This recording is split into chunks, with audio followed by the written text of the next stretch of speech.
this has been to me the most amazing summer of golf for the PGA Tour in the Yeah. post Tiger Woods era. You know, we see Rory complete the Grand Slam. We see Scottie win two majors, and we see this sort of wow, Scottie Scheffler is doing Tiger Woods things. And I've been out there a bunch saying, hey, what Scotty's doing is amazing, but call me when he does it for 10 years in a row. And then we can talk about Scottie doing Tiger Woods things. And I recall a quote from you after playing Tiger in the final round of the Memorial in 2001, Jack's Place. He'd just won it for the third time. He'd win it 8 times there. And I remember the thing that you said to Tiger after that round was, I'm sorry I wasn't a better player for you today. Can you just put into context for people to understand what it was like playing peak Tiger? So people now say, oh, Scotty's this and Scotty's that. Like, he is, but that dude was on another level. He was on another level. I'll never forget the Sunday final round. My driver had cracked the day before, and I shot 3 under with a 3-wood at Muirfield Village and was in the last group on Sunday with a 1-shot lead over Tiger.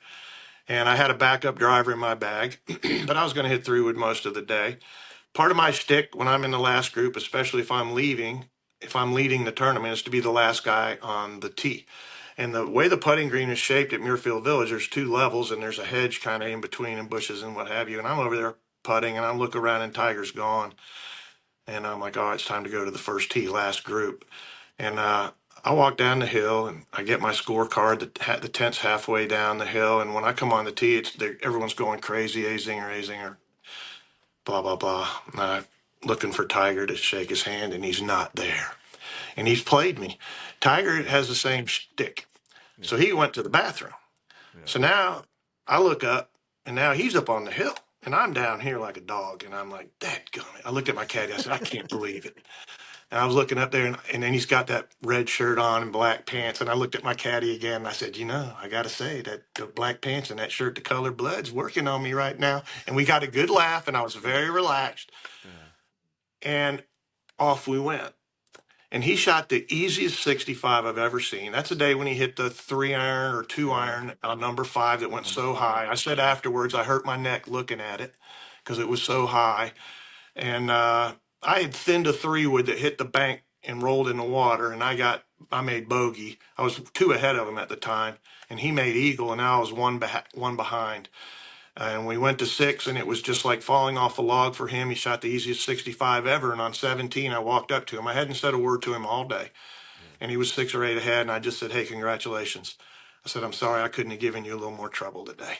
I really, because I thought that's what he wanted. I honestly believe, Trey, at that time in his career, he was thinking, well, maybe Azinger can give me a little trouble. Yeah. And I couldn't do He, it. he, He he, was good, bud. It was he, next level stuff. he was just a different dude. Hey, And I picked up my bag of balls before at Muirfield Village, watching him hit, and picked up my stuff and left because he was hitting these little 9-irons. And I'm supposed to be the best short game player, right? Oh, Zinger's the best wedge player, 9-iron, 8-iron guy. No, I scooped up my stuff and my caddy says, what are we doing? I said, we're going down here. He says, how come? I said, that's hurting my confidence. That's how I thought.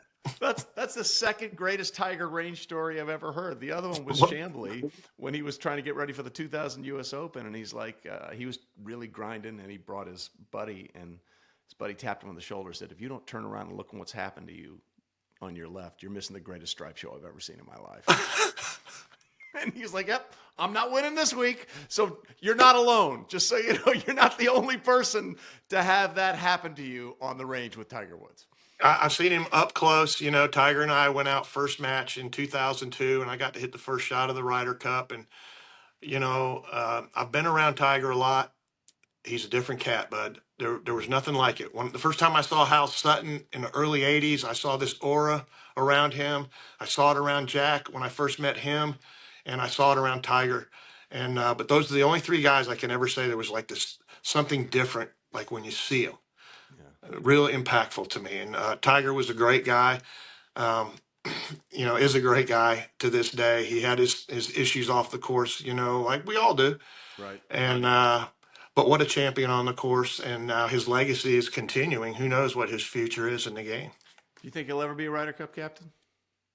I don't know. I think he'd more likely be the commissioner before maybe than the Ryder Cup captain. That's interesting, right? Like that's the thing with quarterbacks. What do you want to be? You want to broadcast the games, or you want to own a team? And I think some of those guys would rather own the team than talk Yeah. about what's going on the field. And it feels like that's sort of the way he's built too.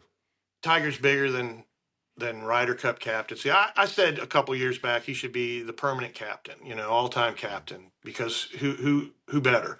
But that's not right. Other guys deserve to be captain, and so I kind of take that back. But I think he has bigger fish to fry. Tiger's, he's involved with this game monetarily now, and Yeah. maybe he'll end up running it. Who knows?